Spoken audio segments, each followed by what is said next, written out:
Selamat malam, perkenalkan nama saya Jody Hermansyah Situmorang dari semester 4 sore ingin membahas tentang pemrograman 2 yang berjudul itu apa? PHP Recruitment, PHP Syntax, PHP Comment, PHP Variable, dan PHP Echo atau Print. Yang pertama itu PHP adalah bahasa pemrograman yang digunakan secara luas untuk mengembangkan aplikasi web dinamis.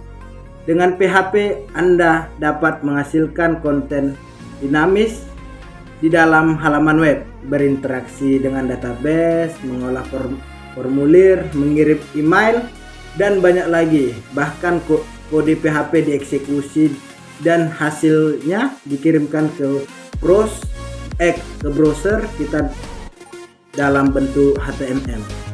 Selanjutnya PHP Recruitment.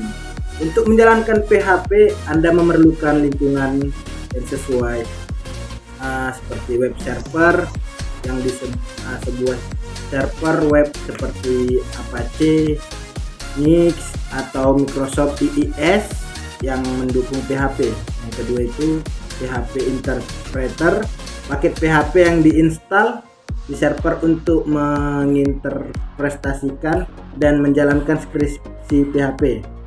Ada juga database. Jika aplikasi Anda berinteraksi dengan data yang disimpan dalam database, Anda memerlukan akses ke server database seperti MySQL, PostgreSQL, atau MongoDB. Selanjutnya web browser. Penggunaan akan melihat hasil dari skripsi PHP dalam bentuk halaman web browser mereka.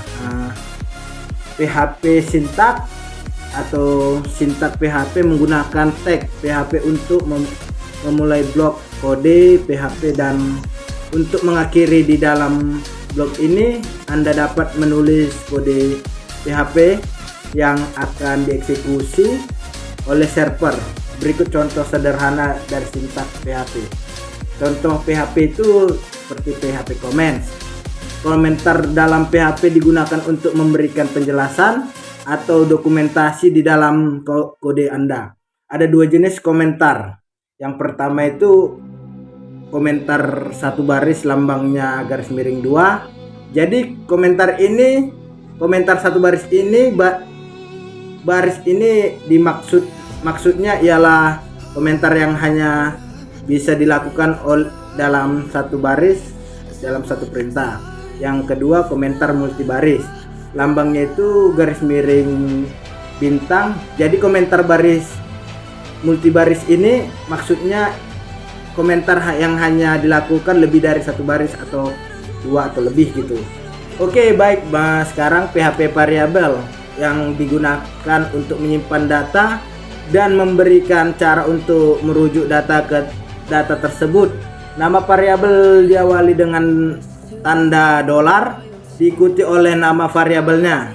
PHP tidak memerlukan deklarasi tipe data karena tipe datanya ditentukan secara dinamis berdasarkan nilai yang disimpan. PHP Echo atau Print. Echo dan Print digunakan untuk menampilkan output di dalam web. Kedua fungsi ini dapat digunakan untuk mencetak variabel atau teks, dan keduanya memiliki fungsionalnya yang serupa. Nah, selanjutnya jelaskan bagaimana PHP bisa memproses data form dari HTML hingga data tersebut tersimpan ke database. PHP dapat memproses data dari formulir HTML hingga menyimpan ke dalam database dengan langkah-langkah berikut. Pertama itu pada sisi HTML, Anda membuat formulir dengan elemen form yang memiliki atribut action yang menunjukkan ke script PHP yang akan memproses data yang dikirim dari formulir. Ketika pengguna mengirimkan formulir dari elemen-elemen input, select, dan lainnya dikirim ke script PHP yang ditentukan dalam atribut action. Kemudian pada sisi PHP Anda mengakses data yang dikirim dari formulir menggunakan variabel global atau $post atau disebut dengan dollar get. Tergantung pada metode pengiriman formulir yang kita gunakan, post atau get. Anda dapat memanipulasi dan memvalidasi data tersebut sesuai kebutuhan. Kemudian menyimpannya ke dalam database menggunakan fungsi-fungsi seperti MI Skylead, Query N, atau PDO-exe.